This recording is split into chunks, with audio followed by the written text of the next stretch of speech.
नमस्कार, मेरा नाम गौतम है और आप देख रहे हैं क्रिएटर गौतम। जी हाँ, 11 अप्रैल को गांधी मैदान के ऐतिहासिक मैदान में एक बड़ा रैली होता है, जिसमें दावा किया जाता है कि 5 लाख से अधिक संख्या में पूरे बिहार के कोने कोने से लोग जुटाए गए थे।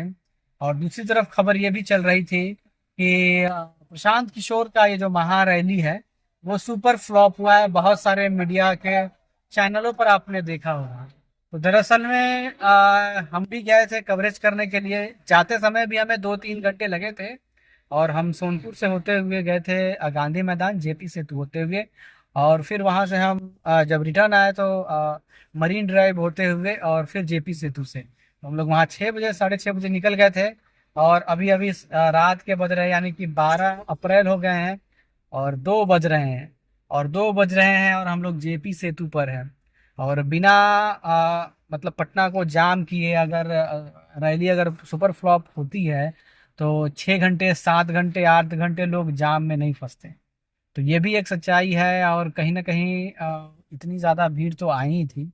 कई हजार गाड़ी राजधानी में आई थी, जिसके कारण जो ट्रैफिक व्यवस्था है वो चरमरा सी गई थी। और प्रशांत किशोर का एक बड़ा आरोप भी था कि कहीं ना कहीं सरकार की यह सोची समझी साजिश थी कि भीड़ को कहीं ना कहीं रोक दिया जाए, डिले कर दिया जाए, ताकि एक नैरेटिव सेट कर दिया जाए कि जो प्रशांत किशोर है, जो बहुत ही कम समय में बिहार की राजनीति में बहुत तेजी से उभर रहे हैं और तीसरी पार्टी कहीं ना कहीं और तीसरी पायदान पर यह स्थापित हो रही है।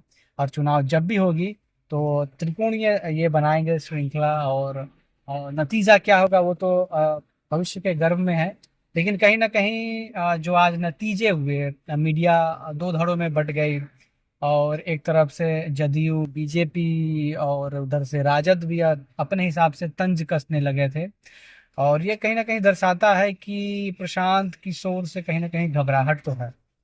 कुछ वीडियो शेयर हुई, टाइमिंग थी 2 बजे की दोपहर की। चूंकि आने जाने में काफी समय लगा और पुल पर भी काफी जाम था, जिसके कारण लोग सही समय पर ना पहुंचे।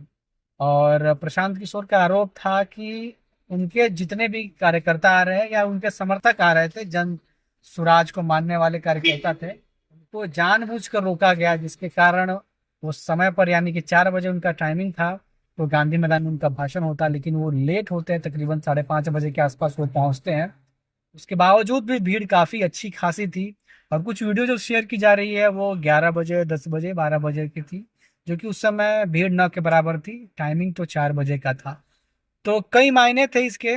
और आपने बहुत सारी वीडियो हमने हमारे देखा होगा आपने, रैली के ठीक पहले भी और रैली के दरमियान भी।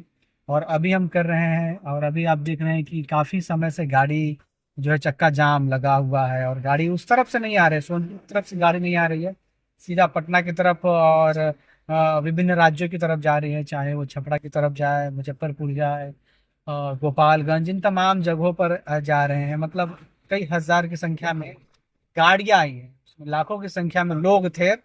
अब ये देखना होगा कि ये घबराहट है, कहीं ना कहीं एक नैरेटिव सेट करने का हमेशा से ये राजनीति का एक नया पैतरा है, और नया नहीं, काफी पुराना है। ये नैरेटिव सेट करना और ये मैसेज फैलाना कि जो रैली है वो सुपर फ्लॉप हो, ताकि लोगों का विश्वास टूटे और जाम को और डिले किया जाए, लोगों को रोका जाए, लोगों को आने में रोका जाए, उनको काफी देर तक जाम में रोका जाए, ताकि आगे जब भी रैली इस प्रकार के हो तो उसमें भीड़ कम हो। ये पुरानी खेल है, ये राजनीति का खेल है अपने तरीके से। और जिस प्रकार से काफी कम समय में प्रशांत किशोर ने बिहार की राजनीति में अपनी एक अलग मुकाम हासिल की, लोगों की पागलपन हमने देखा आज किस प्रकार से। और काफी गुस्से में थे प्रशांत किशोर, और प्रशांत किशोर ने ये ऐलान किया है कि ये आगामी 10 दिनों में वो फिर से बिहार के जन जन तक फिर से यात्रा शुरू करेंगे, बिहार बदलो यात्रा। तो ये देखना होगा कि आने वाले समय में इसका परिणाम क्या होता है। लेकिन निश्चित तौर पर आज की जो रैली थी 11 अप्रैल की, बिहार बदलो रैली थी, वो काफी मायने में जिस प्रकार से और कितने जितने कम समय में इसकी 6 7 8 महीने ये जो पार्टी बनी है, इस हिसाब से देखिएगा तो ये पार्टी के हिसाब से देखिएगा तो ये रैली काफी मायने में सफल है।